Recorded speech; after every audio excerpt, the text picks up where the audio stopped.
you know what tomorrow brings? There's not a day ahead you have not seen. So in all things, be my life and bread. I want what you want, Lord, and nothing less. When you don't move the mountains, I'm needing you to move. When you don't part the waters, I wish I could walk through. When you don't give the answers, as I cry out to you, I will trust, I will trust, I will trust in you. I will trust in you.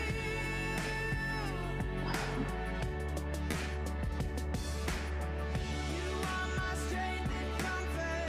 You are my steady hand.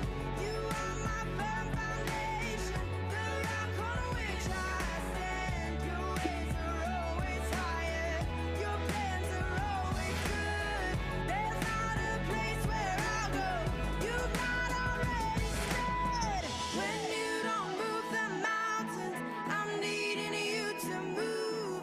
When you don't part the waters, I wish I could walk through. When you don't give the answers, as I cry out to you, I will trust, I will trust, I will trust in you. I will trust in you. I will trust in you. I will trust in you.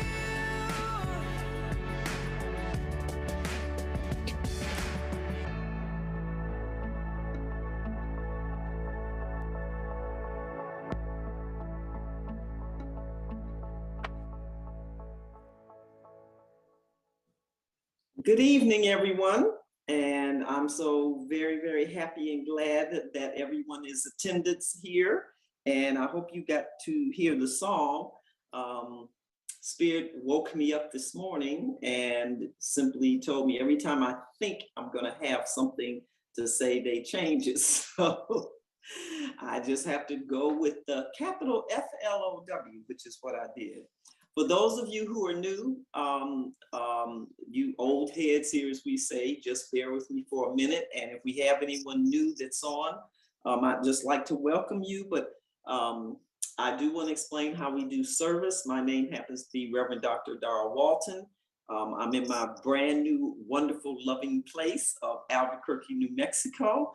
And for those of you who don't know, my big birthday is coming up this Sunday, so I'm in going to be rare form tonight.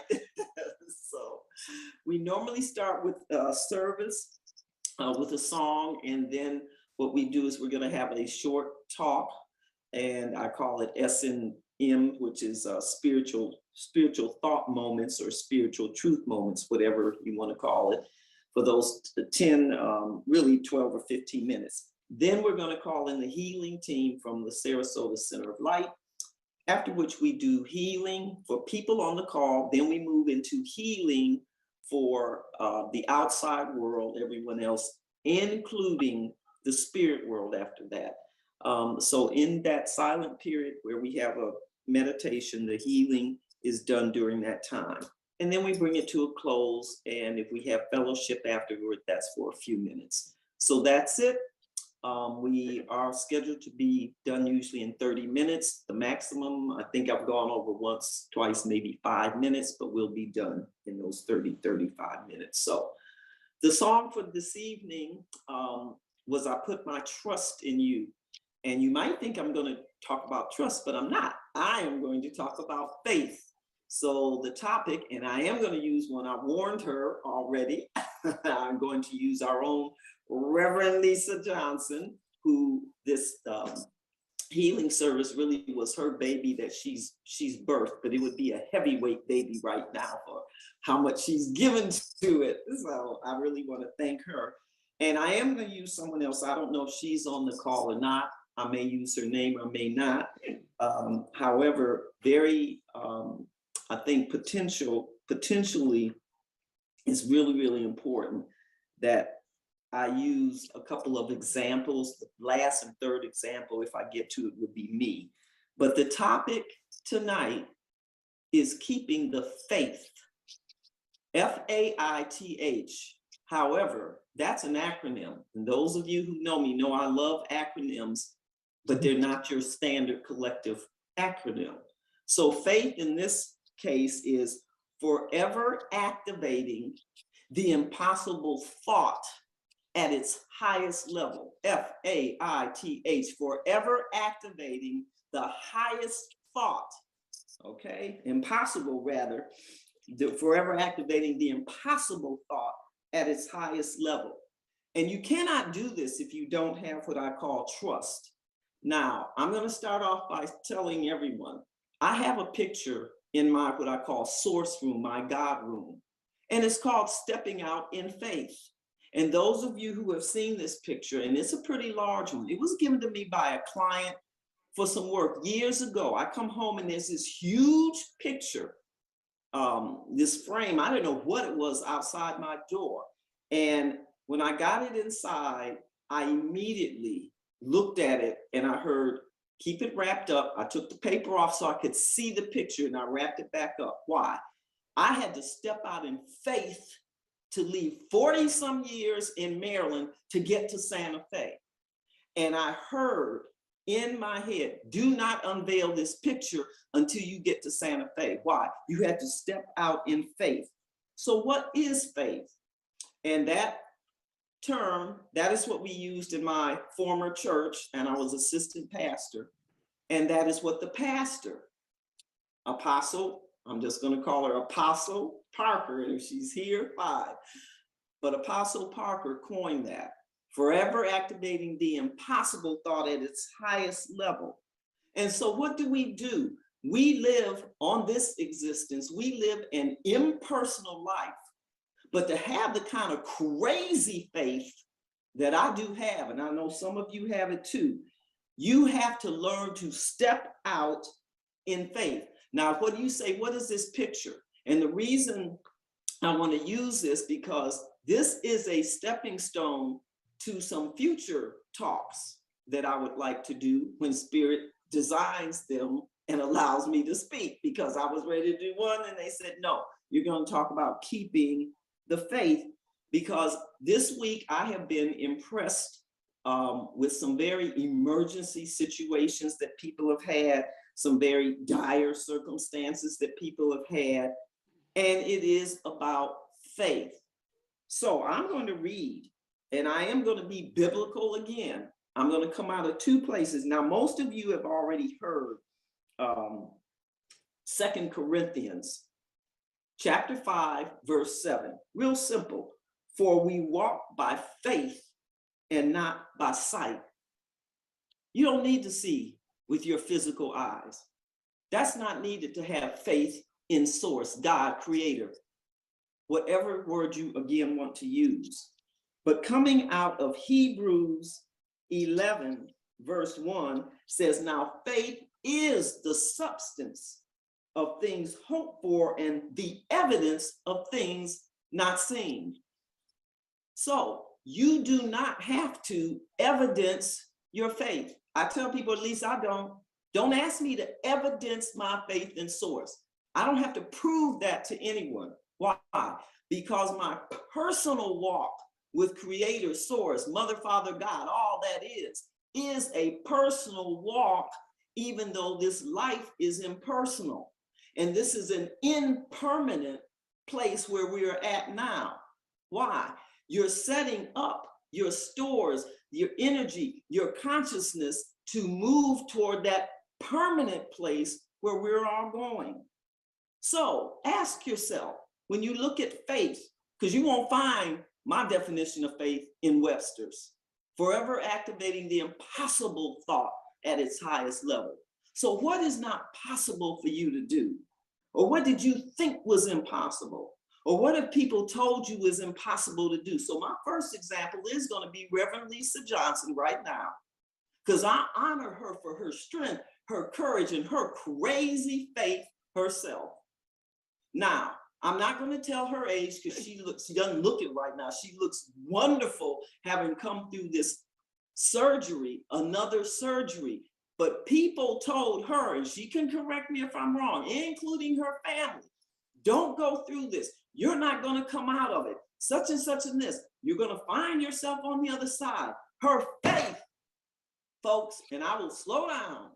Her faith, having the impossible thought based on her walk with Source. It's a personal walk, folks, that I'm asking all of you to make. If you haven't started now, start, because you cannot have this kind of faith if you don't have a personal walk, if you don't have a meditation, if you don't have contemplation, listening to the still voice within.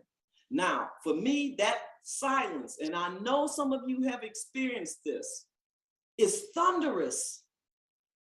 That still small voice may be thought small, but it is thunderous when you are going inside and listening. And based on that faith and based on that voice, it may tell you to do something that everybody else is against.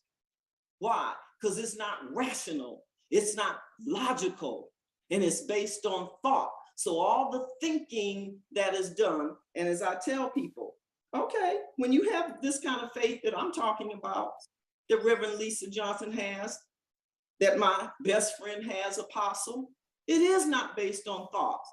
It's thoughtless. And that's what we need more of when you are changing your consciousness. We need less thinking. You need more going within. You don't need to think when you're making that alignment and that connection to Source, Creator, all that is, the Almighty I Am Presence, whatever it is. You need to listen to that and that guidance. Now, you may do something on the physical 3D level that looks crazy. And she did. Reverend Lisa did. She flew in the face of everybody and what they said with this. But that voice and her personal walk and that faith, forever activating the impossible thought, I will go through this surgery and I will come out on the other side. Because her healing team and all the spirits on the other side were going to walk with her. Well, sometimes you're the only one that knows that. And you have to have that faith and trust in Source first and then yourself. And then you don't have to prove it to anybody. The proof is when you come out on the other side of whatever it is. Because I tell people, you're not going to have a testimony if you don't have a test. Come on. You're not going to have a testimony if you don't have a test, if you don't have a challenge. So I want everyone to start to step into this, what I call impeccable role of having this kind of faith. So we need to have less thought, as I said, or become thoughtless. You know, I'm a proponent of the map of consciousness. And how do you move up on that map? The further you get up on that map, when you get into joy, 500. When you get into, rather, love is 500, joy is 600. The names, Sai Baba, Yeshua, Jesus, Muhammad, they vibrated 700 to 1,000. That's enlightenment. Can you see that? No, it's also intangible. You can't see trust. You can't see faith. You can't see Source.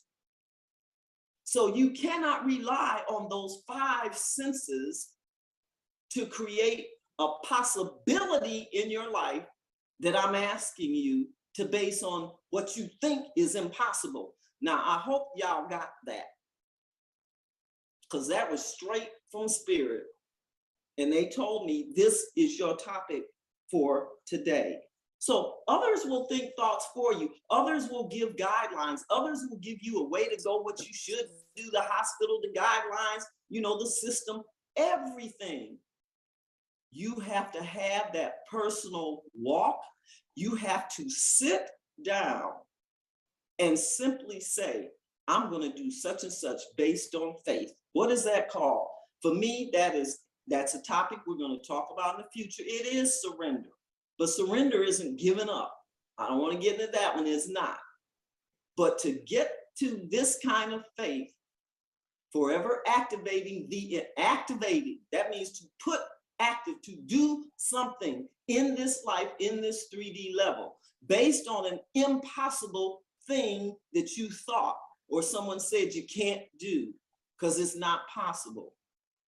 Well, for me, that's not a flippant term. With God, all things are possible. And you don't have to evidence that.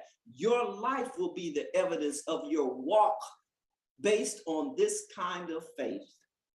So I'm going to leave that just about there.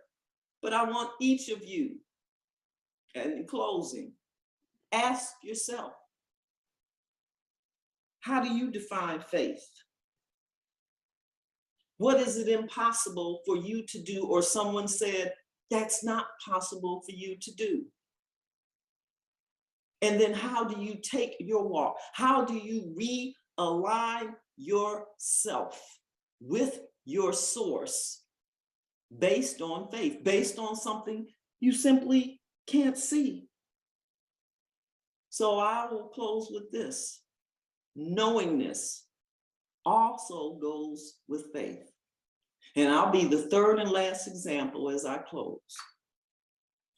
My other life, some of my 3D life, I do happen to be a naturopathic doctor. I do have another doctorate, PhD in natural health. You say, why all that schooling? Well, I didn't have children, don't have a husband, so what else was I going to do? Okay, go to school and walk with source. That's how I do it. Now, what happened to me last week? I was told, oh, you can't do this. There's a new account, okay? And I have certain accounts, and I was told, oh, you probably can't get this account, Reverend AdaRa, you're not a license. So get the Reverend out of it. Now we're into the doctor thing. You can't get it. You don't have a license in the state. You don't have this. You don't have that. And I'm here, and you know what I did? I went in meditation, and my guides said, well, nothing beats a failure like a try, and we're going to be there with you. So we want you to detach, put it in the hands of source. Where is your faith? So I said, oh, I have that kind of crazy faith. So I got my little documents together, and no, I'm not licensed, but you don't have to be a licensed. Maryland, what do you do when Caesar, what I call the world of man, doesn't help you out? They would not license, and they still don't naturopaths in the state of Maryland or Florida, and there's some other ones. I still had to have faith, and I went to school because Spirit said, go back to school, get 2 doctorates, and watch what we do for you. Now that's faith. So on that faith, I went back to school and practiced in Maryland, moved to Santa Fe 9 years. Now I was told, oh, you can't do this again. My doctor here told me, apply for another account. So I did. And this is a pretty big one because some of the supplement companies I was dealing with pulled out of this other one. So I sent everything in, and then I backed off, and I said, I have the faith, and I'm going to detach, and I'm going to submit these things. I'm going to pray, and then I'm going to let it go. After I pray, I'm going to let go, let God, and then I'm going to let my faith carry me through. Well, guess what, folks? Spirit knew I was going to deliver this tonight. So what happened this morning? Here comes my email. Congratulations, Dr. AdaRa. We have given you a new wholesale account. So all those companies that I couldn't order from before, I now can. That's faith. And Spirit knew exactly when to deliver it.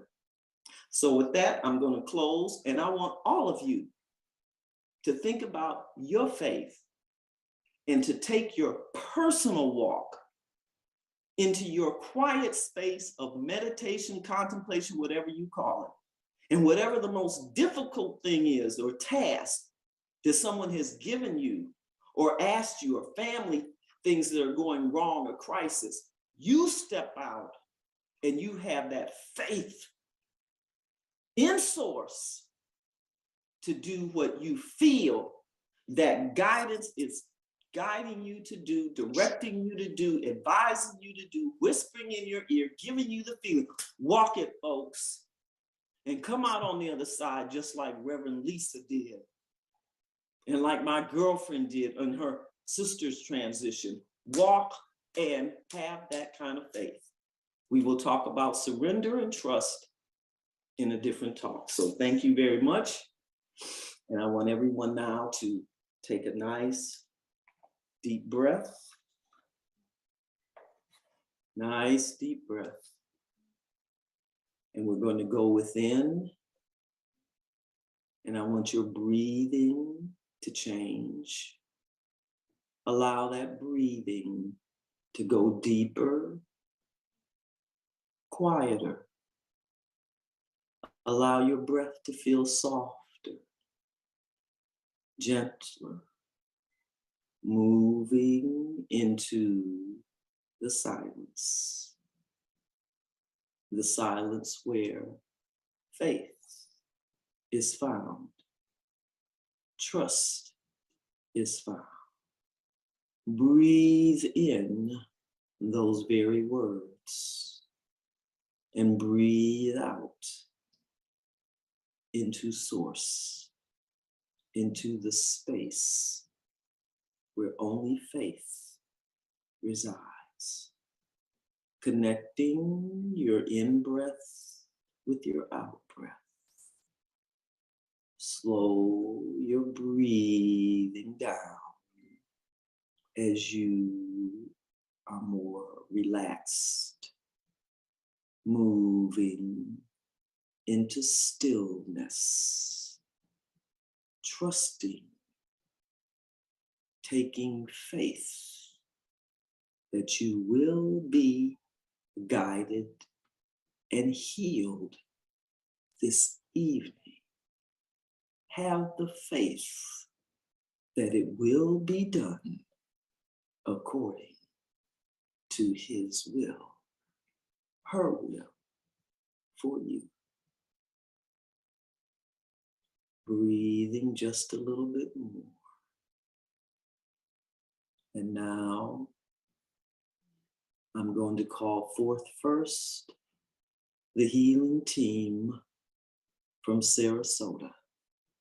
So I'd like the healers to come on board now, bringing your faith that the Spirit, Holy Spirit, the healing teams, the archangel, the angels, the Chohans, the ascended masters will work through all of us to provide healing for those on the call. So as we move into silence, I call forth Archangel Raphael and all of the healing angels and all of the healing teams, the nurses, the doctors that surround us all. And I ask that this healing be directed and guided by those of the highest light. In the name of Yeshua, right now. And in silence, we now heal.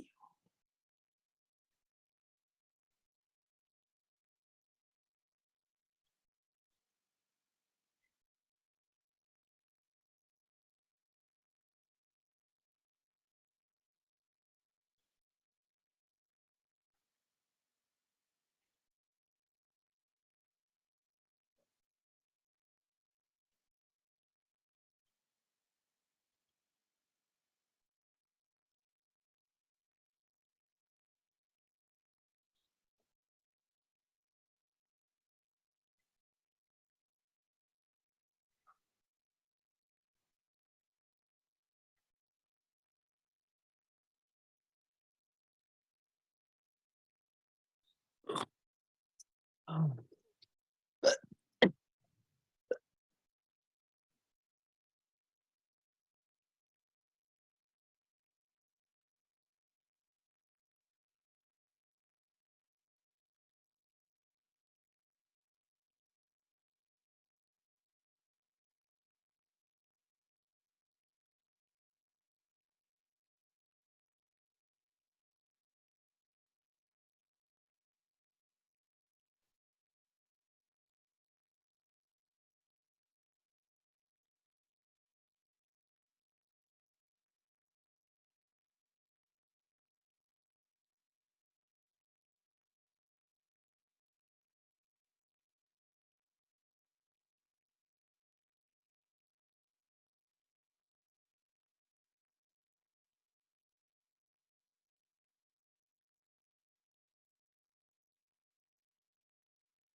I now release the healing team from Sarasota from connection to those on the call on this Zoom. However, I ask we all keep our connection to the healing angels and source directing this service. And in doing so, we now focus on the bowl that is in the sanctuary of Sarasota Center of Light. For it contains the names of peoples, places, pets, anything that needs long distance, what we also call absent healing. So just for a moment, simply hold the intent to send healing to that beautiful bowl in the sanctuary.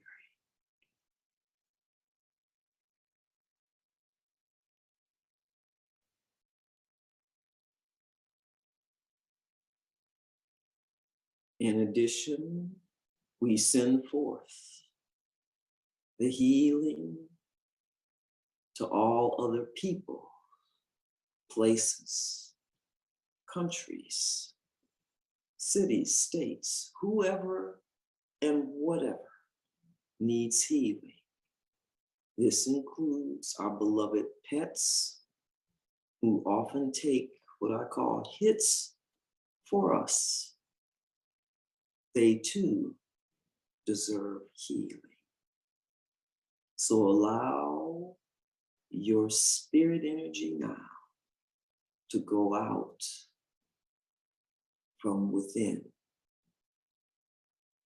to all places, to even Mother Earth, to the galaxies, the stars, to any and everything you are holding dear that you know needs healing.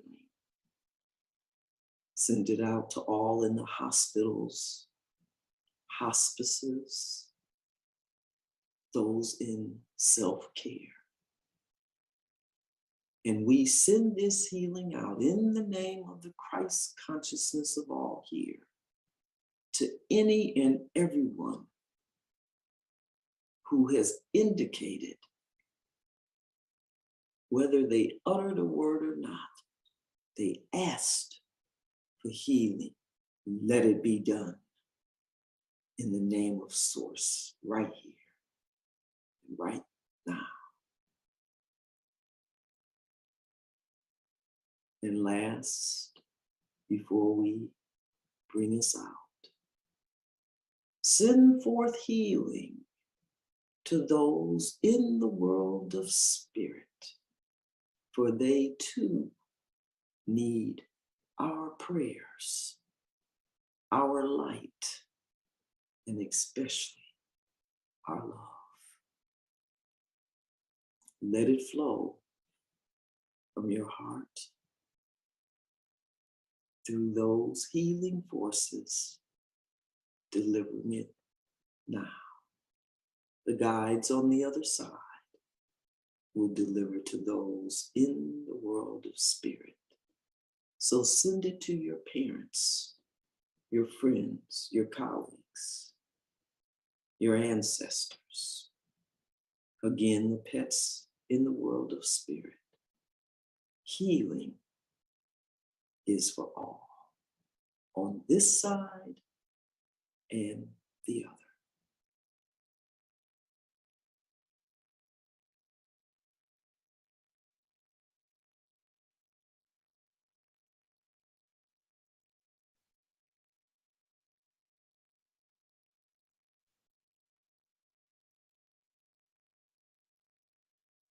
And now, in the gratitude of one spirit and one love, I call us all back into our space, into our time.